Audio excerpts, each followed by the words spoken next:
Hello, everyone. Welcome to the new Dakota Boys Talk Movies. Yes, the new Dakota Boys Talk Movies.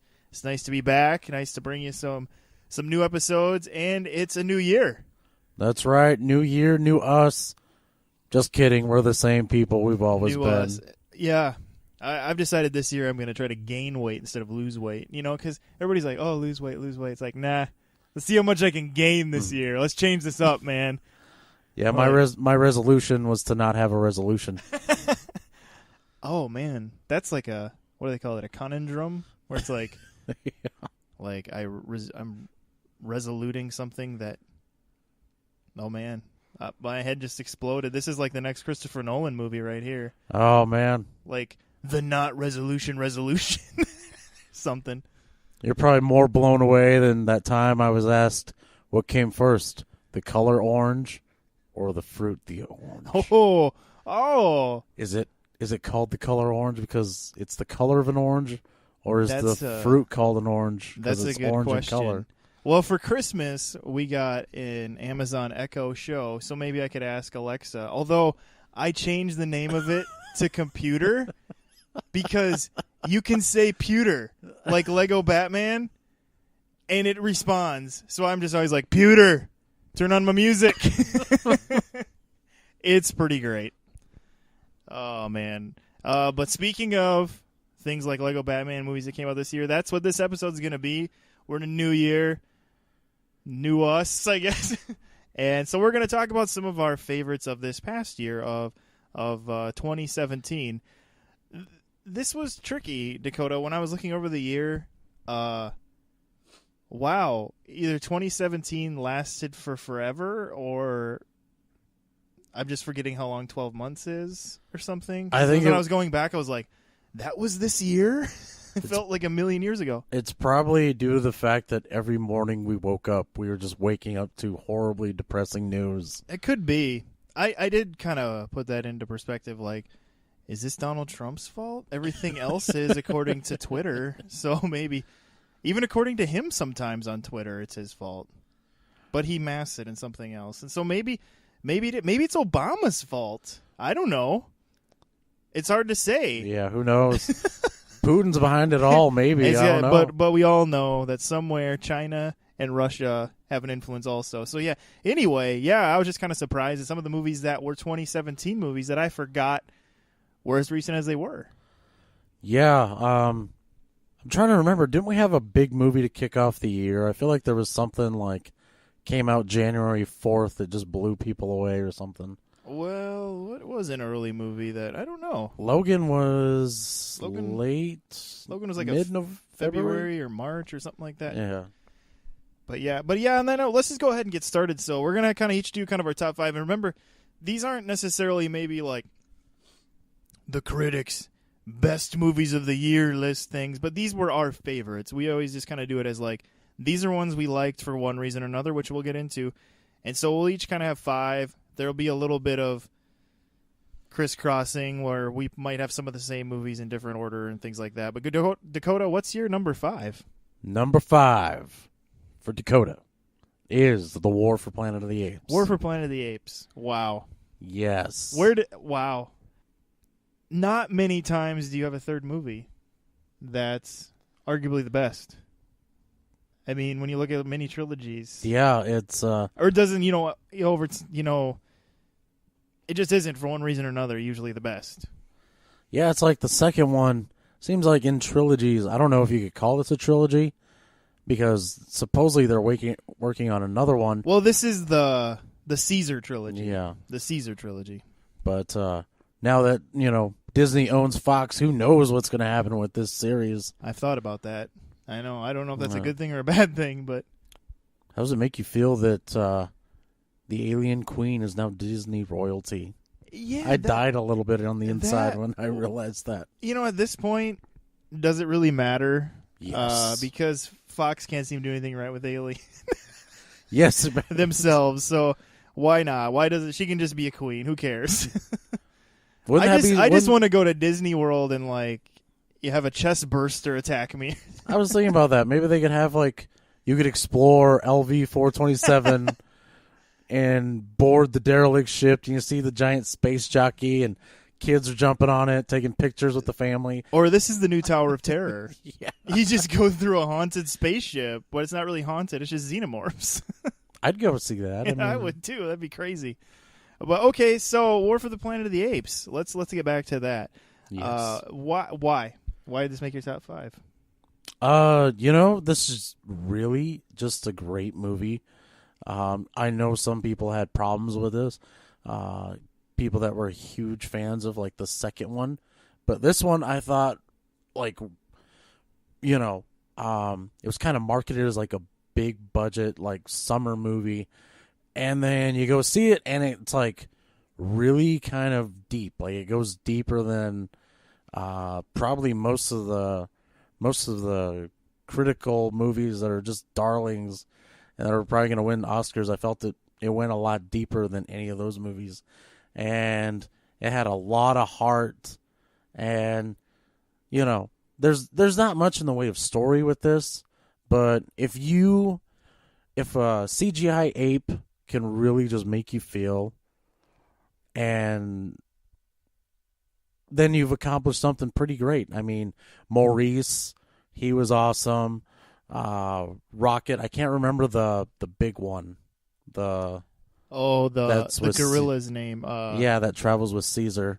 I don't remember either. But when he died, I was like, oh man, like I might have to go to the bathroom here. I think too, it's just a testament to, you say CGI, and they were CGI, but I think it's a testament to this motion capture technology just reaching a new height in what they can do with it, and just getting good actors who understand what they're doing to do it, because I mean, if you watch the side by side, they're using a lot of the facial expressions that the humans playing the apes are doing,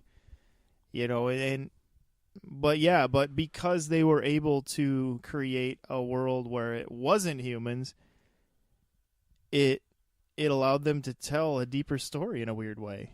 I don't know. Because it's really a story about the human condition told through apes in a lot of ways. Yeah. Plus, Woody Harrelson, oddly enough, was a really good villain. Yeah, and he understood why he was there. Yeah. He understood what he was doing, and he didn't overdo it. He didn't go like full Shane with it or anything, He knew what he needed to do. He thought, when I heard him interviewed, he said how he got himself ready for the role was he looked at the movie in terms of him being the hero. Yeah. And I think that comes through where he's always thinking of himself as the right, as in like good and or right and wrong. He looked himself as the right, the good, and then in a weird way, it's like, well, I'm a human. Shouldn't I be on his side? And it kind of has you fighting that too, which is interesting too, and cause you to look at just those ideas of morals and ethics and things like that, which you're talking about. Like this movie had a lot of things like that, and here it was a monkey movie that came out in July. Yeah, just crazy. All right. So yeah, War for the Planet of the Apes is Dakota's number 5. My number 5. Now bear with me. Like we said, this is our favorites, not necessarily always like the Oscar winners or anything, but my number 5 is Jumanji: Welcome to the Jungle. Okay. This movie should not have been good. It should have been terrible. Like the worst. It should have been the Emoji Movie. But it wasn't. It was super fun.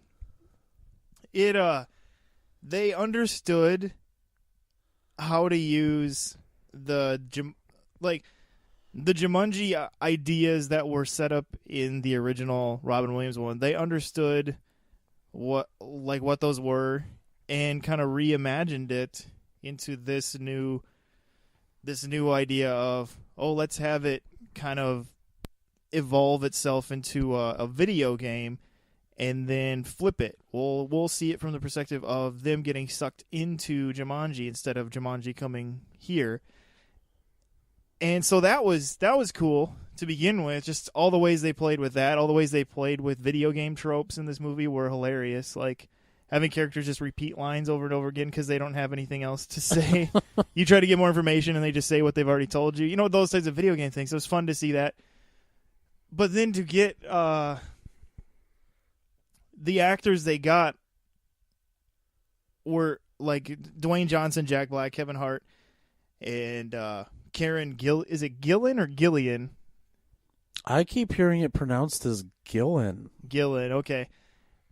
They were playing the parts as teenagers, as the teenagers in their bodies, and I think part of why that worked was that they set up the teenagers' lives and who they were to where the teenagers are the ones you're supposed to be caring about in this movie, and the actors are the avatars, and that's what they did. They had you care about those teenagers like you're supposed to, but you're seeing a lot of their actions and things through the big name actors. So that was a lot of fun because they made that work really well. And then on top of that, they made it just really fun and funny. It's been a long time since I've just like laughed out loud that much at a movie. It just had fun. And Kevin Hart, you know, he wasn't annoying, which is always a bonus, you know, where he had fun with it and he was funny, but he wasn't like too over the top. And Jack Black, same way, he wasn't too over the top. They just all had fun with what they were given and made a really fun ride. Interesting. On a side note, this movie actually did overtake Star Wars: The Last Jedi in the box office. Yeah, it took a few weeks. Yeah, which when I heard that, I was like, "What is this? A typo?" But no, it's shockingly so. Maybe there is something to what Steven's saying. I haven't. Well, the critics, I mean, I think it was in the high 70s on Rotten Tomatoes, which isn't. I mean, that's fresh. Yeah, I think the problem is though this is the year where people I think are demanding Rotten Tomatoes be taken down. I mean, yeah, well, and that's just dumb. I mean, whether you like critics or not. What does that prove? Things do. Yeah. I mean, just dumb. But yeah, anyway, Jumanji: Welcome to the Jungle is my number 5, and I mean, it was fun to see in the big screen, but I would even just say like, it's definitely one to check out at any point because you'd have just as much fun watching it at home, on whatever floats your boat, Blu-ray or digital or any of those things. So yeah, that's my number 5. So Dakota, let's go to your number 4. My number 4. This is actually a movie that came out almost a year ago. John Wick 2. Yeah, was that a February? Yeah, it was. It came out around the same time as Logan, I think. Okay. Within a few weeks of it. But yeah, talk about going bigger. Oh my gosh, people. I don't think anybody in any film ever made has tried to been killed more during a movie. Not necessarily in the movie itself, but making it too, because this is Keanu Reeves doing all his own stunts. There's so many fight scenes, like fight scenes that look like they hurt to film. Well, I mean, it was made by stunt coordinator. Yeah, and this movie, I guess, was shot like I can't remember the actual time span, but it was a very short time span. It's like, how did Keanu Reeves get out of bed? Like, this is a man who most people his age. That's true. He's not a spring chicken. What is he, 48? No, I believe he's in his 50s. Shut up. Really? Yeah, we might have to look this up. So he's up in that Tom Cruise age group then, huh? Well, you got to remember, he's essentially been starring in movies since the 80s. He was a teenager. That's true. So, yeah, when we were being born, he was already like, whoa. Excellent, dude. I don't know what movie he first said that in. Whoa. Kung Fu, whoa. Yeah, okay. See, I only saw the first one. Now, the first one does have a lot of long one take type action shots. So does John Wick 2 just kind of up the ante on all that then? Yeah, it's I could sum this up.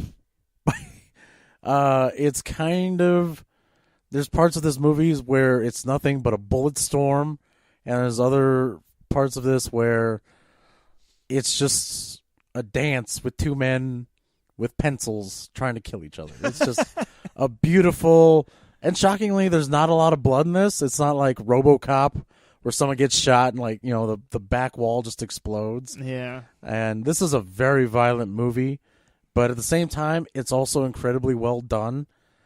There's a fight scene with, there's a couple he has, Keanu Reeves has with Common, where it's like, how are these two guys not dead? Because it didn't look like they were pulling their punches. Camera tricks, man. Yeah, and it's just a lot of fun. Huh. And it kind of delves into his world a little more. And at the end of the movie, you're just like, why does it have to end? Can this movie be another hour? Well, how long was it? I think it's a little over 2 hours. Oh, funny! And you're like, you're just ready for it to be Lord of the Rings length. Huh? Yeah, like, can you make make the next one 3 hours and 44 minutes long, please? Yeah, it'd probably be the longest movie of its type if it went 3 hours, because movies like that are usually like 90 minutes. Yeah, but it was insane, but I loved it. Oh, that's interesting. Okay, so John Wick 2. My number 4 was another, mine's an action movie, but of a different sort. My number 4 is Thor Ragnarok. This movie was fun, and another kind of fun and funny. You kind of were. There were certain things set out to like lead you to believe that this was going to be funny. Just who they got to direct it, and some of the promotional things they would show you. But I didn't expect to go into that movie and leave and go, I think I just watched a comedy.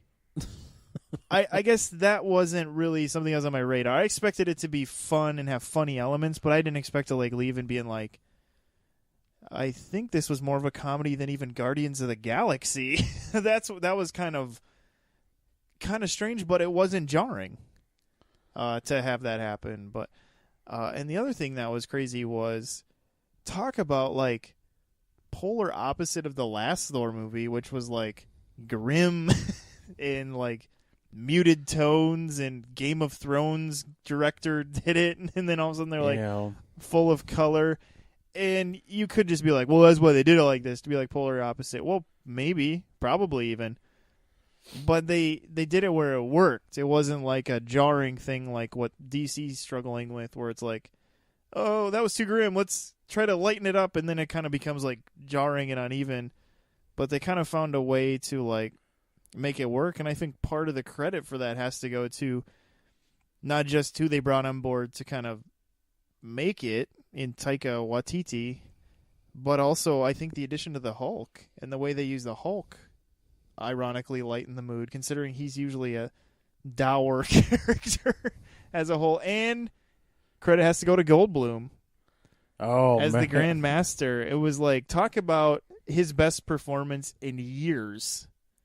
I'm talking like since maybe Independence Day. Best performance. Because like, seriously, what else has Goldblum been in where you're like, wow, that was some good Goldblum right there. Yeah, he was still a little too much himself in this movie. He was kind of the apartments.com Goldblum, like he is in those apartments.com commercials. But in the world that is made, and the fact that you're understanding that somehow he's related to, or at least same species as the Collector, it works. Yeah. Where it's like, yeah, he's weird, but so is the Collector, And so I think when you look at it like that, it's like, that still works.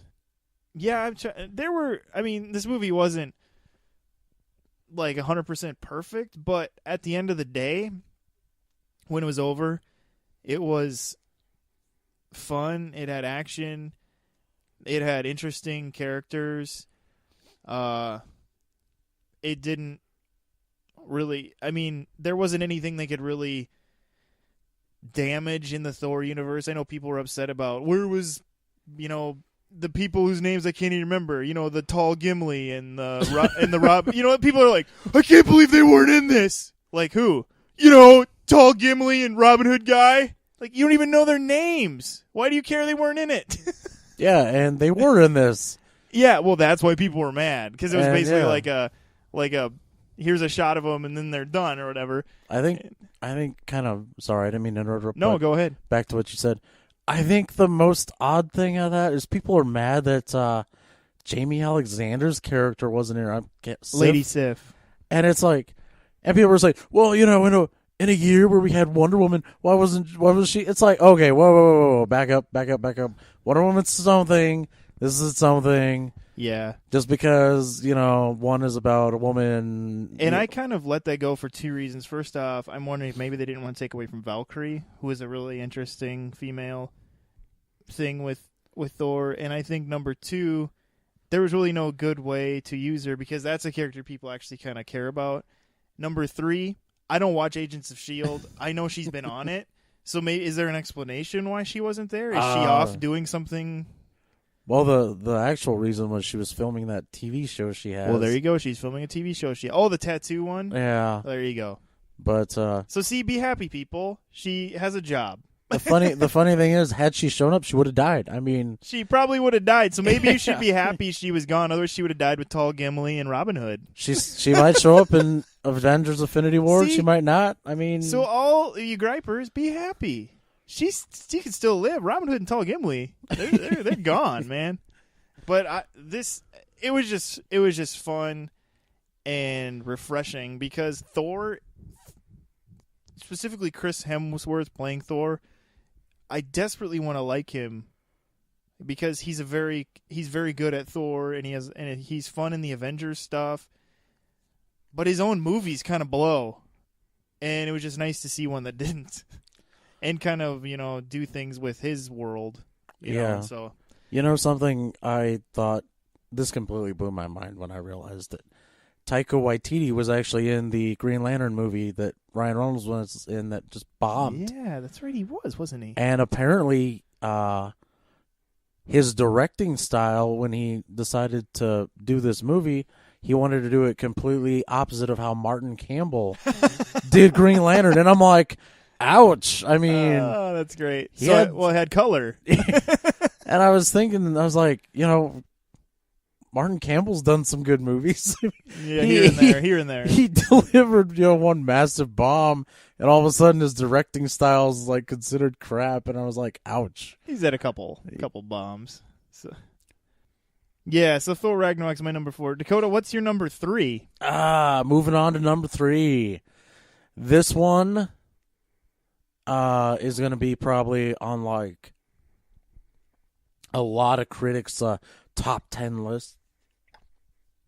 Or Dakota hopes so anyway. This year.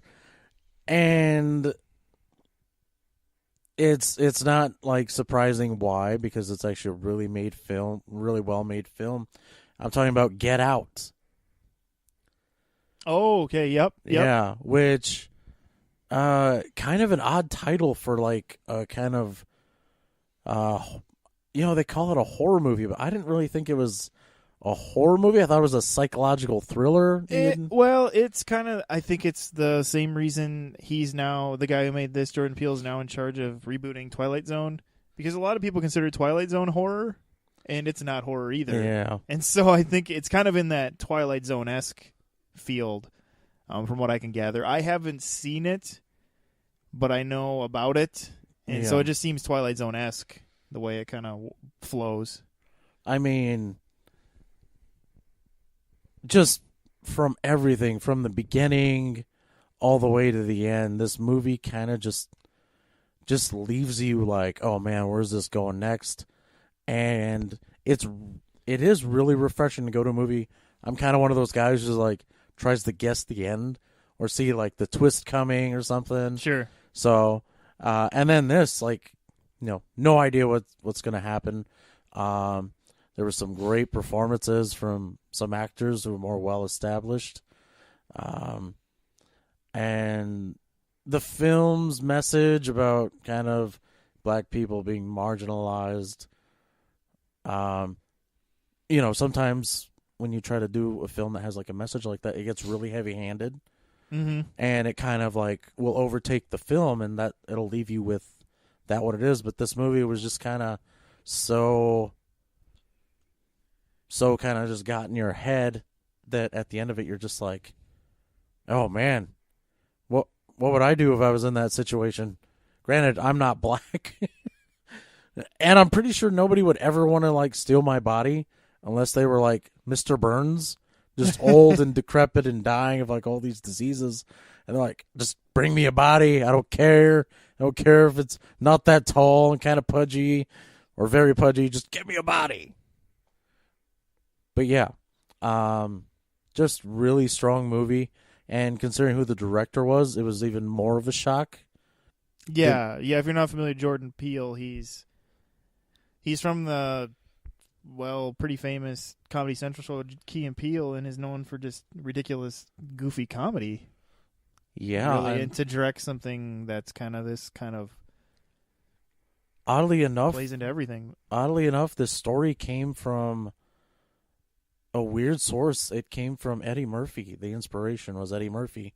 I could see that. Yeah. Eddie Murphy, people may hate his movies, but he kind of has, like, if you've ever heard his comedy, and some of it gets a little rough in language, but he was kind of the original Chris Rock, like the way he talked about race stuff. Yeah. And so, it's kind of up his wheelhouse. Yeah, but I guess once upon a time... Did he get a story credit then?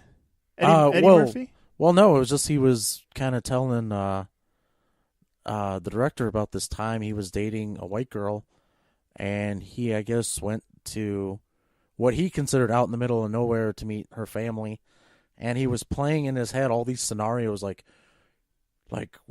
what if they're cannibals? What if they're racist?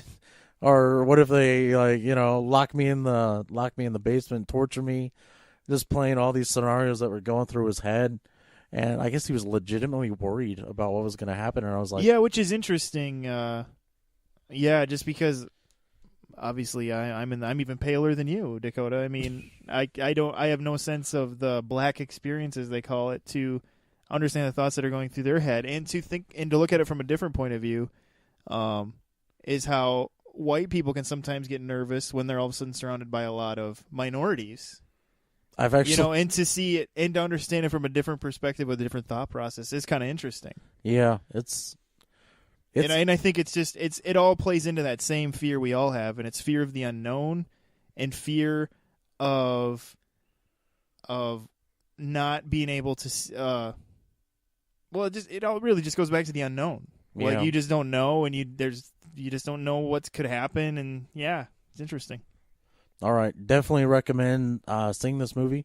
Everyone I talked to, it seems like I'm like the only one that saw this, and I don't know, it was just because it seems like overall it was really successful, obviously. Yeah. But it seems like where we live, it didn't play as well, and I don't know what that says about us or anything. I don't think you look into it too much. It just, for whatever reason, whether it was when it came out or the fact that it was R or whatever, it just didn't seem to play as big around here as it did nationwide and even the world in a way.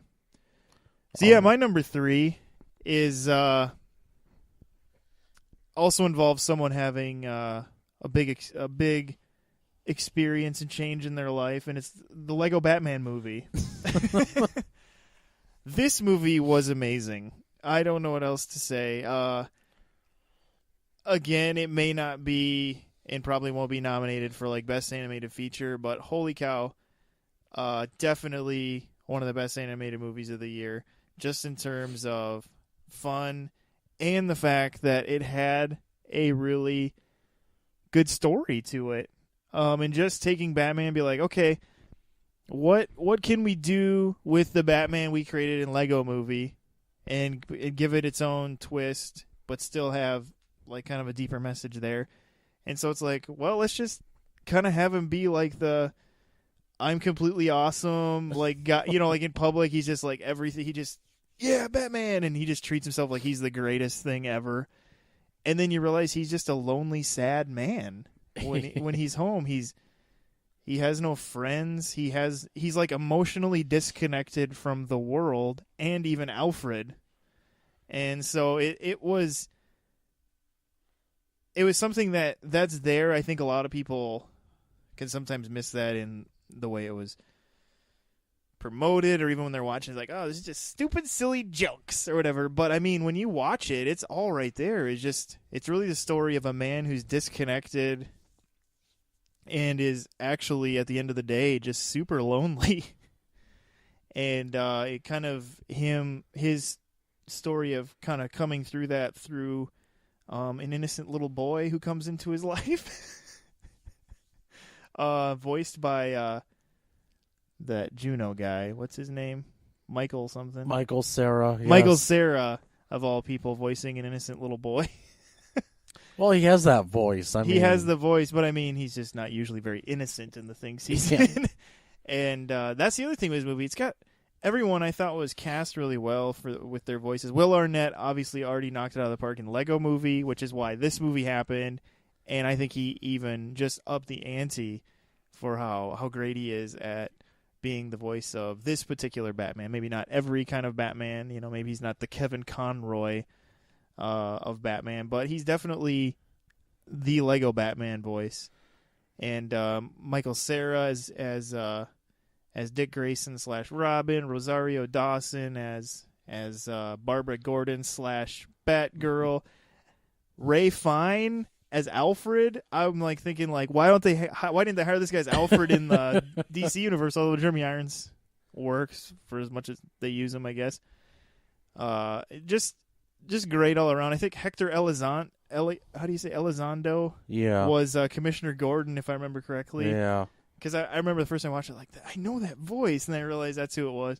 So just great voices to kind of bring this whole world to life. Zach Galifianakis as the Joker worked wonderfully. He played that well. So it was just a lot of fun. Yeah. And just a cool, neat little story in there in the midst of a really fun movie. You know, just to kind of throw a little bit in here, I was surprised at how many references were in this movie, not just to... It was crazy. Batman, other Batman things. Yeah.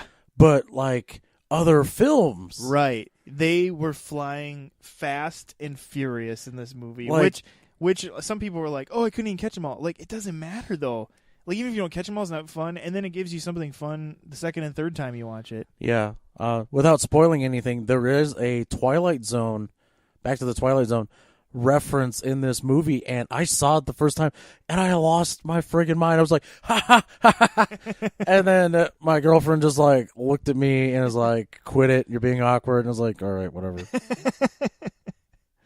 Yeah, so Lego Batman, I don't know. Every time I'd go back over what I was going to decide on for my list, it's like, I just couldn't take this one out. It was just too fun. And in a weird twist of events, a character that Ray Fiennes played popped up in this movie, and he didn't do the voice. Yeah, so Ray Fiennes, who's the voice of Alfred, yeah, he's also the one who plays Voldemort,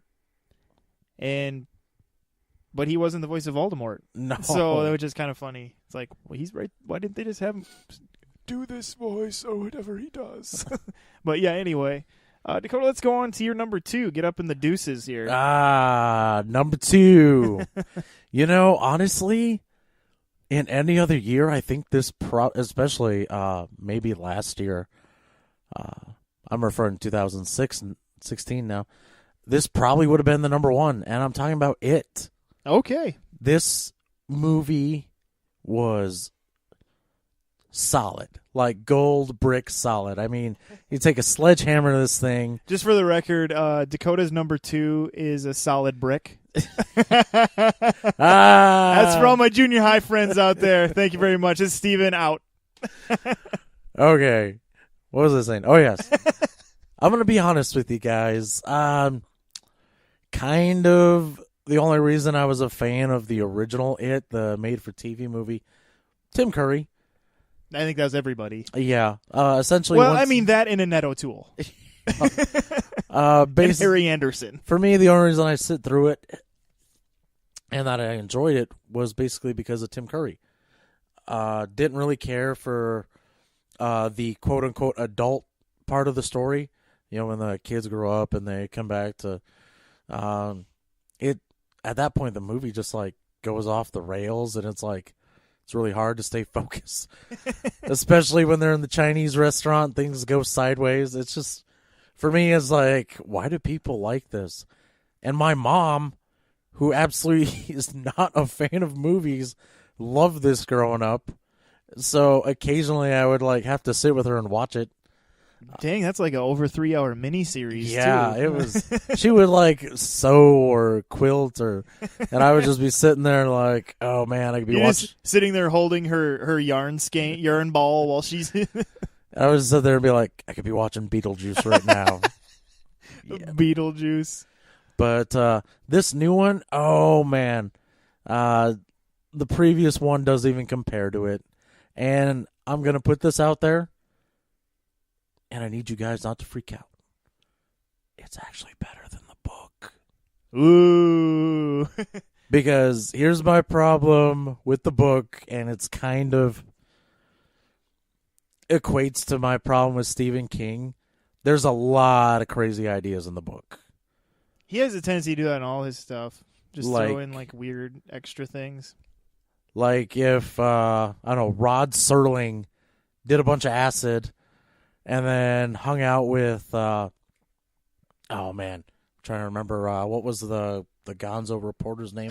Hunter S. Thompson. Hanging out with Hunter S. Thompson. And they talked about... And they were shooting guns together. And they were talking about the craziest stuff they ever seen. They couldn't come up with anything as crazy as what's in the book. And I'm just, this movie, it gathers like up all the good parts and adds some of its own stuff in there, so it doesn't feel like you know what's going to happen.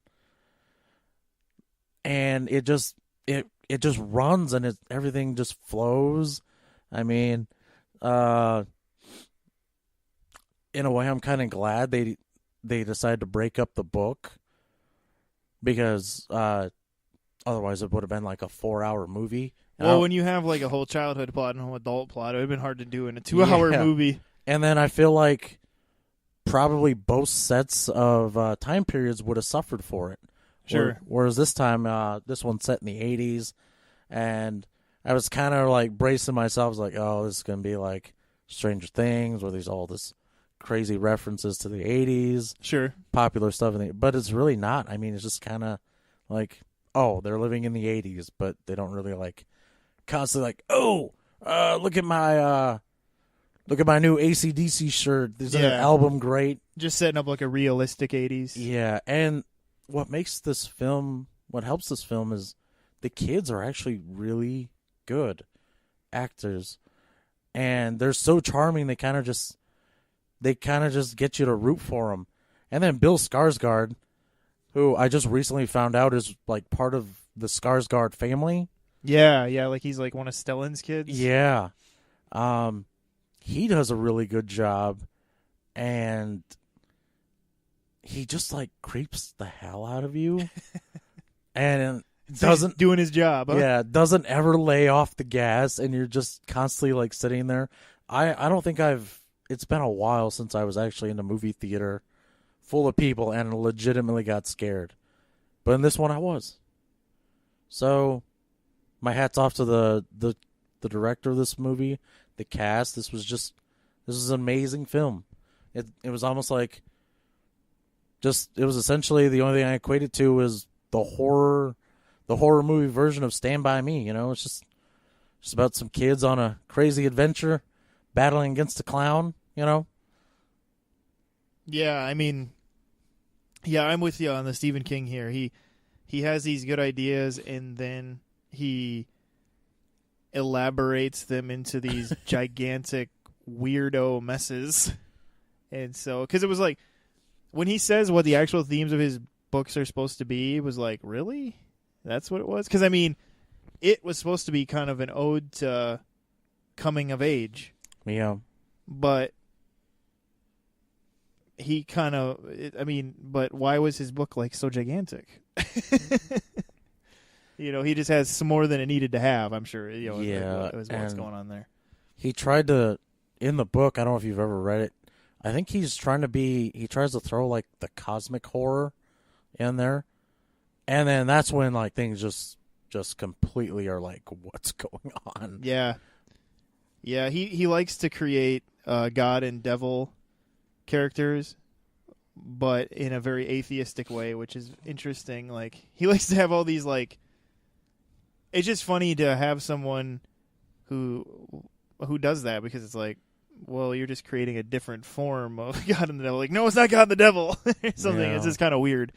But anyway, okay, so it was and that was like supposed to be it was kind of a Halloween movie, right? It came out in like October or September. I think it was beginning of October. Because I know it was credited with saving the summer, because there was kind of a box office slump, and then it came out kind of in later, like early fall. I know around Halloween time is when I went to see it a second time, and like the theater was still like really full. So yeah, it kind of just kept gaining steam the longer it was in theaters, it seemed like. So, okay, all right, and so that was your number 2, right? Exactly. Yeah. Okay. Well, my number 2 is one that came out more recently, but I did see it twice, and so and I have, obviously thought about it some and completely settled on that I really liked it, and I really liked what they did with it, and it's Star Wars: The Last Jedi. I don't know what to say about this movie that hasn't already been said one way or the other, but I would be on the positive side. I'm not saying that this movie was perfect. I understand people's issues with the whole Finn Rose storyline of it and what that had to do with anything, but at the end of the day, overall, this is whether you like it or not, this is what Star Wars needed. This is what everyone who was unhappy with Force Awakens should have wanted, because they were like, oh, Force Awakens is New Hope remade. Like, well, Rian Johnson gave you what you wanted then, because he expanded the universe, he took it in new directions, and honestly, didn't create more questions, which can be a problem when you do things like this, but instead just kind of broadened things to have more to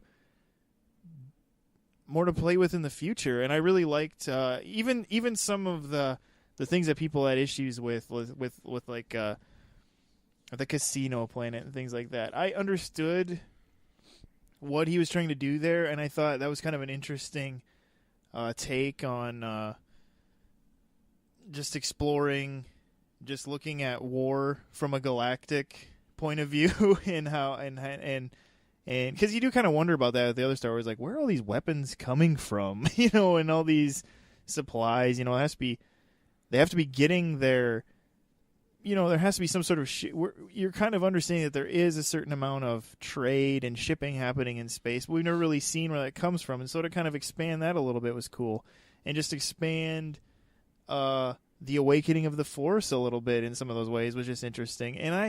And again, this is probably going to go a little bit against maybe what quote unquote popular opinion is, although I don't like to use that, because popular opinion these days just means what you read on Twitter and Facebook, which isn't very accurate usually. But I liked Luke. I thought that this Luke made sense. Mark Hamill even eventually came around after seeing the movie and said, yeah, this worked. This was a Luke that worked with what they're doing here. I enjoyed that. The Luke Rey stuff I thought was some of the highlights of the movie. Honestly, all the things that happened there.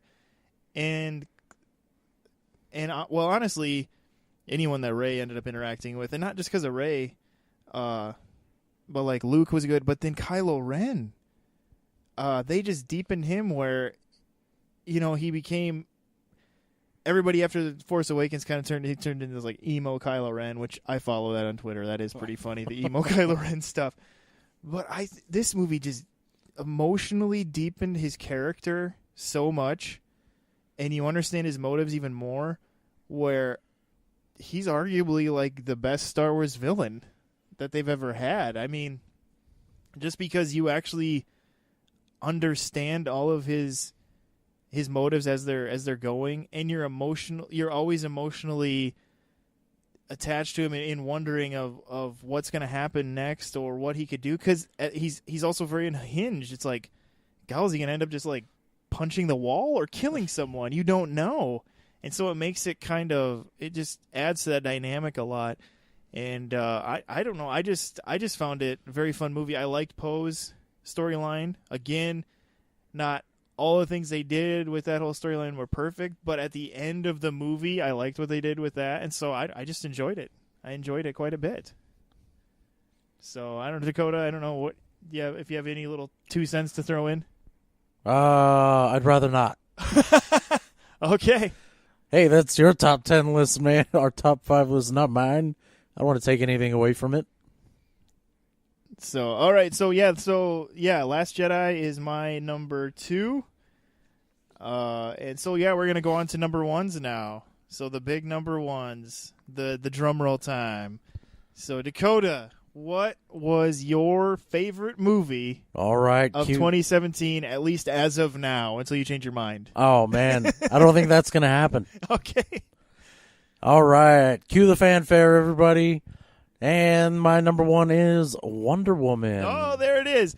A lot of you who've been listening to our podcast probably have been getting a sense that Dakota's going to have to bring this up at some point, and he only had number 1 left. Because if you listen to our Wonder Woman review, Dakota talked very highly of this movie.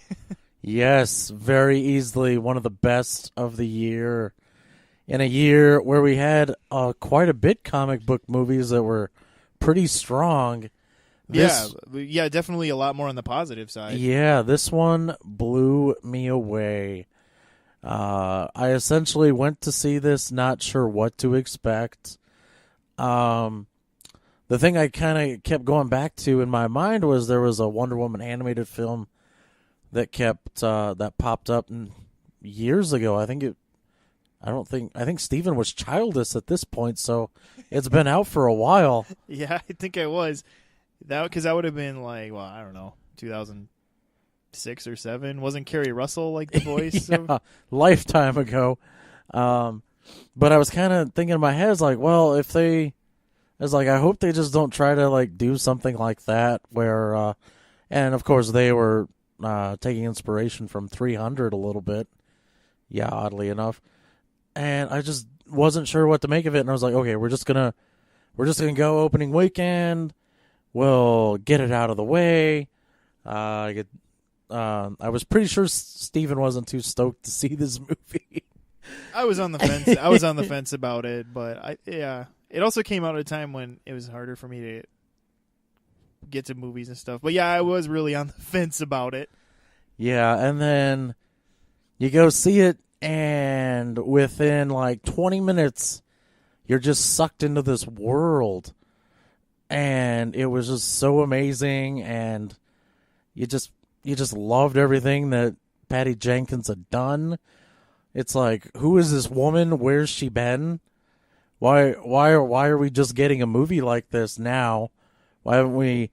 Because let's be honest, folks. For the longest time, movie studios kind of teased us with like, oh, we're gonna do a female superhero movie, or in the case of Peggy Carter, Agent of S.H.I.E.L.D., a TV show.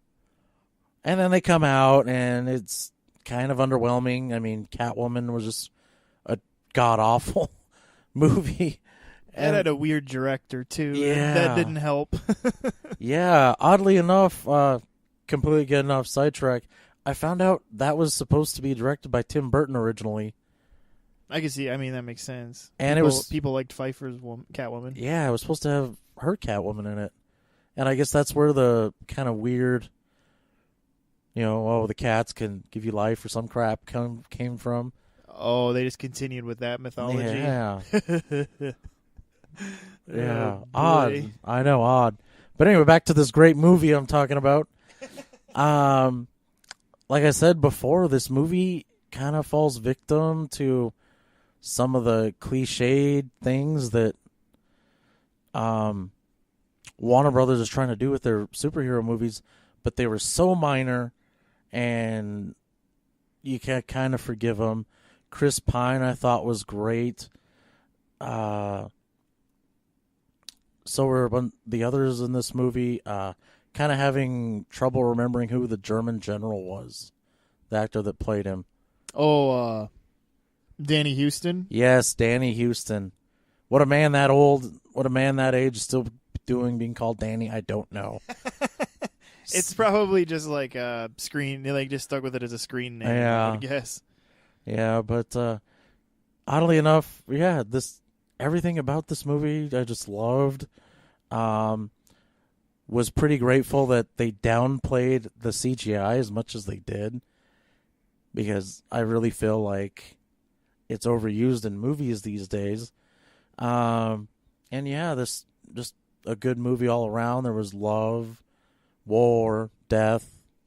Kind of delved into the whole concept of, is man evil in nature, or is it just like outside influences? Yeah, yeah.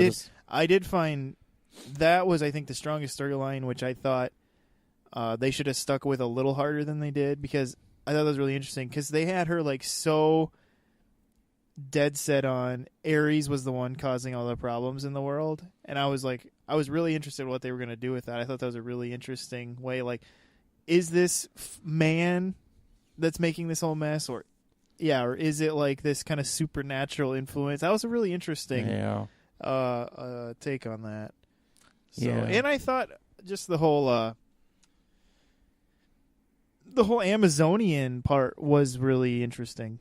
Just that island, her island she came from, just the things they did there. I was just like, wow, this is kind of cool. It's kind of interesting and cool and different. And aspects of it were like what you wanted the first Thor to be more like. Like, just her island should have been more like how they did Asgard or something. Like, it is crazy though.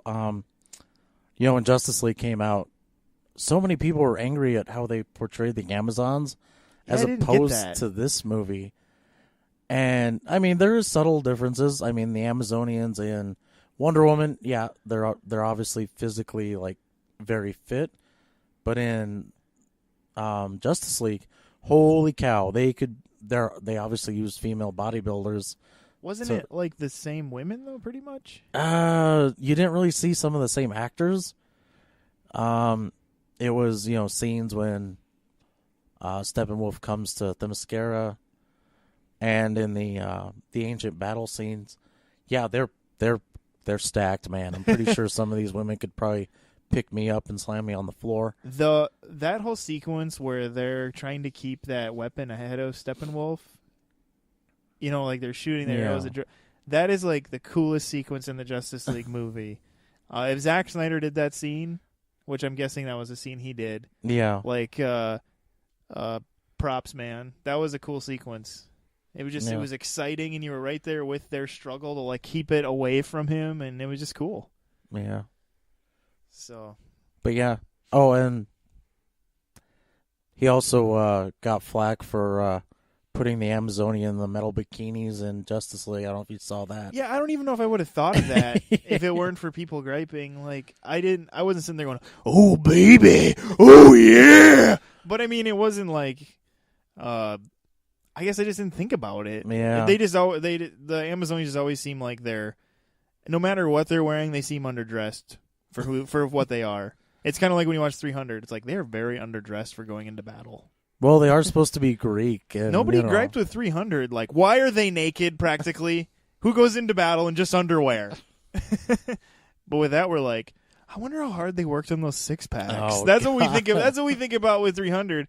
But if a woman goes into battle like that, it's like, yeah, how dare? That I find odd, because people are, I'm not trying to say feminists, but it's like, people were upset that they were so well built. It's like, why? I mean, these women like worked really hard. Aren't Amazonians supposed to be like basically the idealistic perfect woman? Isn't that kind of thing? Yeah, they're like fit, tone, perfect height, or whatever. Yeah. So I mean, there you go. And then something to kind of keep in mind is they do kind of, even in Justice League, they do kind of hold their own. I mean, Steppenwolf's essentially like a god, though. That's what I I'm mean, saying. Like, I turned to my wife because she's a good wife, and she went to that movie with me. And we kind of both, I remember talking about how that, I mean, the Amazonians was like one of the best parts of that movie. Yeah. But, okay, so yeah, Wonder Woman is a Dakota's top 10. Now, to be fair, I know you already had an affinity for that character just from the comic books and things like that. But also, as we see in today's world, the more you like something, the more you should hate the movies. Because we've seen that with Star Wars and with pretty much every other comic book movie. It's like the more you like that thing, the more you should hate every movie that comes out. But Dakota actually likes the character woman and liked that movie. So, a way to be different, even though that seems like that should be the norm. Yeah, I guess. I mean, but yeah, it was enjoyable. I had moderate expectations for it, and I honestly still the best part of Wonder Woman was just Gal Gadot herself. She's magnetic in that role. You want her to succeed. You like her. She's a warrior and at the same time has an innocence, and I think she just played all that wonderfully, honestly. And she's beautiful, which fits that character too, to be just like a beautiful woman. So yeah. All right, well, my number one also shouldn't be that much of a shock to any of you if you listen to our previous episodes, is the one I haven't talked about that I raved about in a previous episode, and one that Dakota already brought up, I think is his number 5, is War for the Planet of the Apes. We already kind of talked a lot about this, so I won't spend too much time, other than there's just a couple of reasons why this is really just my favorite of last year. First off, just the performances, all of the performances from top to bottom, from Little Nova to Andy Serkis and Woody Harrelson, everybody held their place. Even the characters who don't really say anything, like Rocket, just incredible. Yeah. You were in for it all. And I loved that this really was the best way to kind of bring everything to culmination, was just to be like, everything Caesar's been doing has been leading to really what's in this movie, and not battles. That's the thing. It's like there's a different way you could look at the war that's in that title. Yeah, there's an actual war going on, but I think it's what Matt Reeves brought up. Like, this is really a war for Caesar's soul. Yeah. His world is falling apart around him, and he has to decide who he wants to be. And then on top of that, it ultimately becomes a 10 Commandments story of him being a Moses of sorts to his people, but at the same time battling what's just his vendetta, toward things that have happened and what he should be doing. And so yeah, just performances, just overall, just the filmmaking, just this movie, just everything just looked so good in this movie. And I think it was probably Michael Giacchino's best score of this past year, and he did a lot of scores this past year, like Spider-Man Homecoming.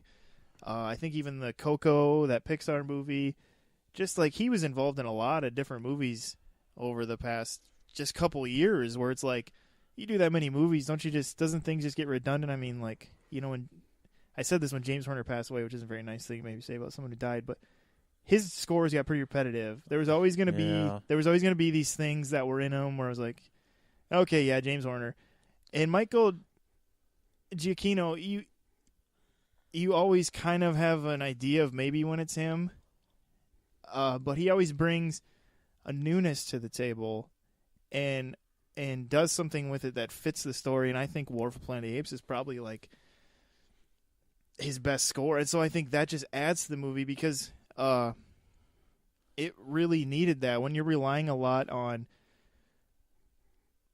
just people's faces and apes' faces to have the moments mean something, you need to have the right music there, or it's just not going to work as well.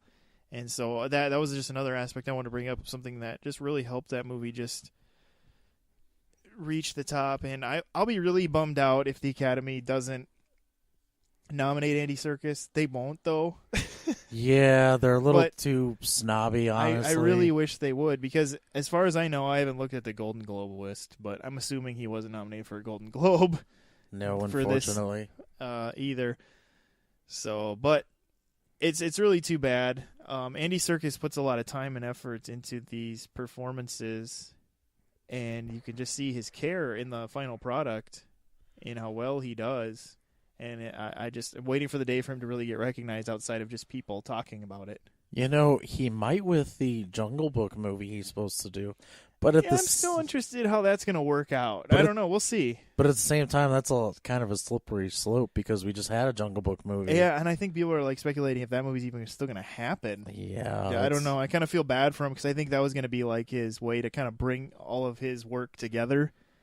And I don't know. You know, Warner Brothers really wants to do more stuff with Lord of the Rings.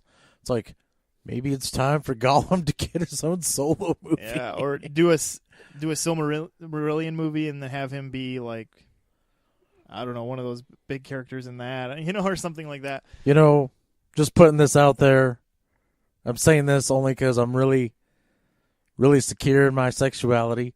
He could actually be a leading man because he's actually pretty handsome. I mean, in the movies he's been in. I mean, as far as just like a middle-aged British guy goes. I mean, I take him over. What's his name? Not Colin Firth. The other one who was in all the stupid rom-coms in the 90s. Hugh Grant? Oh, Hugh Grant. Yeah, I take him over Hugh Grant. Yeah. Well, that's why I'm excited. We'll talk about this in another episode here, but excited to see him be himself as a villain in the Black Panther movie. Yeah. So it'll be interesting to see, because he doesn't get to play himself a lot, or, as in look like himself on screen for the most part, other than having his whatever mutton chops that he has when he's Ulysses Claw. Yeah. But, yeah. But that's my number one. A few I was going to bring up. Dakota, do you have any, like, honorable mentions, like one that didn't make it? Like, I know one that Dakota talked about a lot. I don't remember us talking about this before the show. Was you really liked Wind River? Yes, that was a good one. Really under appreciated, even though, oh my gosh, the whole movie kind of like haunted you and stayed with you for a little bit after you watched it. And then, there's the other big ones. Transformers, last one, I'm kidding. It was a piece of crap. Logan was great. Logan's definitely one of my honorable mentions. It's surpassed and it elevated really what a comic book movie can be. Yeah, Dunkirk, really another solid film. That movie came out last year, and then they're doing The Darkest Hour. Yes.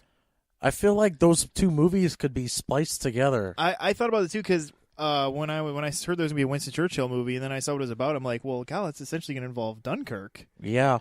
So, which this is Gary Oldman, I think, trying for his Oscar. He looks like a pretty convincing Churchill. Yeah. Not just in looks, but also just in action in the previews I've seen. Kind of shocking because he's pretty lithe. I mean, just like really slender. Yeah, he's a pretty lean guy. Yeah. Yeah, so it is kind of funny to see him just play such a not just... I think why Oldman got the role, though, is because he's still very charismatic, which is what Churchill was. I mean, Churchill was a very charismatic man. So, yeah, Dunkirk. Any other kind of honorable mentions, ones you really enjoyed? I had some, but they're slipping my mind right now. In the vein of the John Wick movies, Atomic Blonde.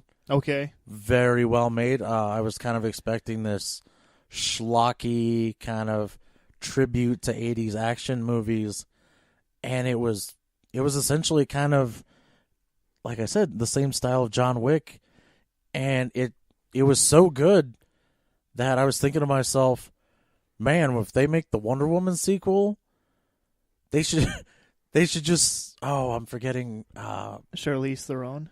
They should just put Charlize Theron in it. She's worked with Patty Jenkins. And instead of having, Wonder Woman take on some CGI bad guy in a full-blown CGI fight, just have her and Charlize Theron like fight it out, because I was amazed at how good the action scenes were, and I guess she did a lot of them by herself. There were very few she didn't. She's a pretty shoot. athletic person. Yeah. So. Another one I know you've brought up. I'm just gonna just think of them for you. But am I correct in thinking you like Baby Driver? Oh my gosh, how could I forget?